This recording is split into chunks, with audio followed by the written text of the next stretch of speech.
வாழ்க வையகம், வாழ்க வளமுடன். குருவே துணை. அறிவேதான் தெய்வமென்றார் தாயுமானார், அகத்ததுதான் மெய்ப்பொருள் என் எடுத்துக்காட்டி அறிவதனை அறிவித்தார் திருவள்ளுவர். அவ்வறிவை அறிவதற்கு முறைகள் சொன்னார் அறிஞர் திருமூலர். அவ்வறிவில் ஆழ்ந்து ஆனந்த கவியாத்தார் ராமலிங்கர். அறிவில் அறிவாய் நிலைத்து அறமுகத்தோர் அதை வாழ்ந்து காட்டினோர் நினைவு கூறுவோம். அன்பர்களே, இந்த பதிவிலே மனம் என்ற ஒரு அற்புதமான பொருளை பற்றி நாம் சிறிது நேரம் சிந்திக்கலாம். மனம் என்னும் ஒரு மாபெரும் பொருளை பற்றி சிந்திப்பது மனித அறிவின் உச்சம் என்றுதான் சொல்ல வேண்டும். இந்த பிரபஞ்சம் வளர்ந்த காலம் தொட்டு இந்த நெடிய பரிணாம சரித்திரத்திலே மனம் என்ற ஒரு கண்ணுக்கு புலப்படாத புதிராக உள்ள ஒரு புதின பொருள்தான் மனம் என்பது. மனம் என்ற ஒரு மாபெரும் ஆற்றலினால்தான் உலகம் இயங்குவதும் இந்த மொத்த பிரபஞ்சமும் இயங்குவதும் நமக்கு புலனாகின்றது. அத்தகைய மாபெரும் ஆற்றலான மனமே மனிதனிடத்திலே சிறப்பு இயக்கமாக அமைந்துள்ள விந்தைதான் இறைவனின் திருவிளையாடல். மனிதன் மனம் என்ற இயக்கச் சிறப்போடு படைக்கப்பட்டிருக்கின்றான் அல்லது பரிணமித்து வந்திருக்கின்றான். இந்த அகண்ட பேரண்டம் என்னும் பிரபஞ்சத்தில் எந்த உயிரினங்களுக்கும் இல்லாத ஒரு சிறப்பு மனிதனுக்கு உண்டு என்றால் அதற்கு காரணம் மனிதன் மனதை உடமையாக பெற்றிருக்கின்றான் என்பதுதான். இந்த பேரண்டத்தையும் பேரண்ட அதிசயங்களையும் அறியவும் வியக்கவும் அனுபவிக்கவும் முழு உரிமை மனிதனுக்கு இயற்கை வழங்கியுள்ளது. மனிதனின் கண்கள் மூலமாக பார்க்கின்றான், காதுகள் மூலமாக கேட்கின்றான், நாக்கின் மூலமாக சுவைக்கின்றான், மூக்கின் மூலமாக முகர்கின்றான், தோளின் மூலமாக பரிச உணவை பெறுகின்றான். அதன் மூலம் உலக இன்பங்களை அனுபவிக்கின்றான். அனுபவித்ததை மீண்டும் அசைபோட்டு பார்க்கின்றான், மற்றவர்களோடு அனுபவத்தை பகிர்ந்து கொள்கின்றான். இப்படி ஒரு இயக்கச் சிறப்பு உலகில் வேற எந்த உயிரினங்களுக்கும் இல்லை. எனவே இந்த பேரவண்டத்திலே இந்த உலகத்திலே மனிதனே சிறந்தவனாகின்றான். எனவேதான் மனிதனை சின்ன இறைவன், அதாவது சிற்றிறைவன் என்று சொல்கிறார்கள், குட்டி பிரபஞ்சம் என்றும் சொல்கிறார்கள்.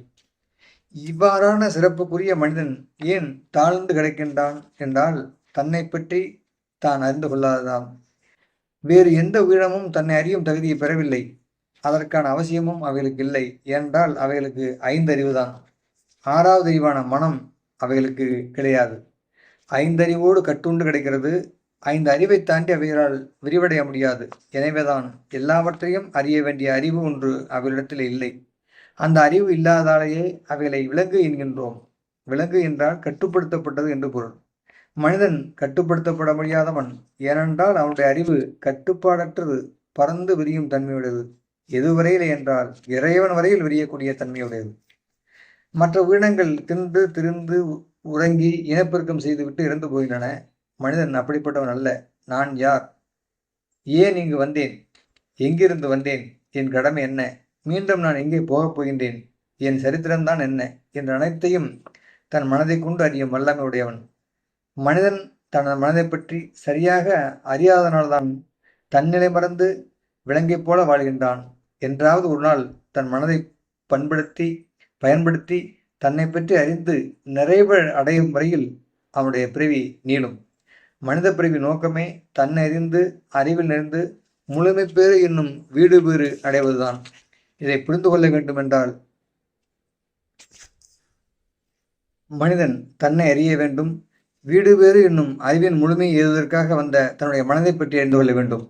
தன் மனதை பற்றி அறிந்து கொள்ளும் போதுதான் மனிதன் உயர்ந்தவனாகின்றான். தன்னை அறியும் அறிவே தலையறிவு என்கின்றார்கள் ஞானிகள். தன்னை அறிந்திட தனக்கொரு கேடில்லை, தன்னை அறியாமல் தானே கெடுகின்றான் என்கின்றார் திருமூலர்.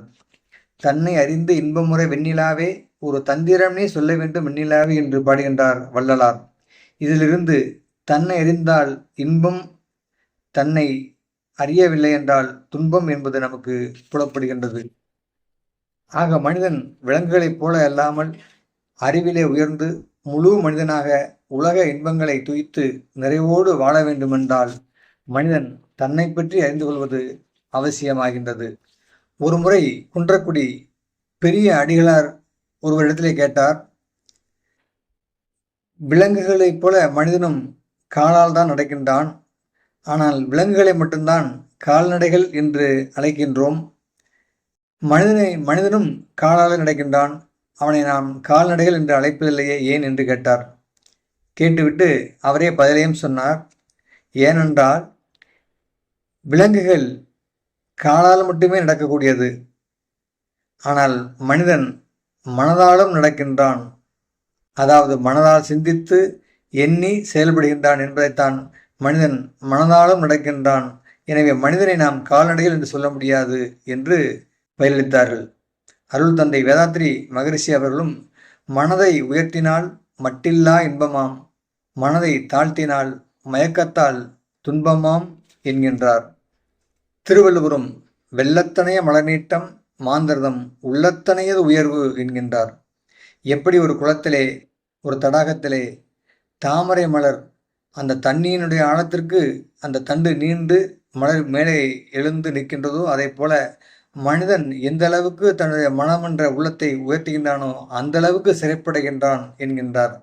எனவே மனதை பற்றி நன்றாக புரிந்து கொண்டு மனதின் தன்மையை உயர்த்தி நான் யார் என்ற தத்துவத்தை உணர்ந்து அறிவிலை நிறந்து மனித பிறவியின் இறுதி நோக்கமாகிய முழுமை பேர் அடைவதற்கான முயற்சியை நாம் தொடர்ந்து மேற்கொண்டு கொண்டே இருக்க வேண்டும். நன்றி நண்பர்களே. அடுத்த பதிவுகளிலே மனதை பற்றியும் அறிவை பற்றியும் நாம் தொடர்ந்து சிந்திப்போம். நன்றி. வாழ்க வளமுடன்.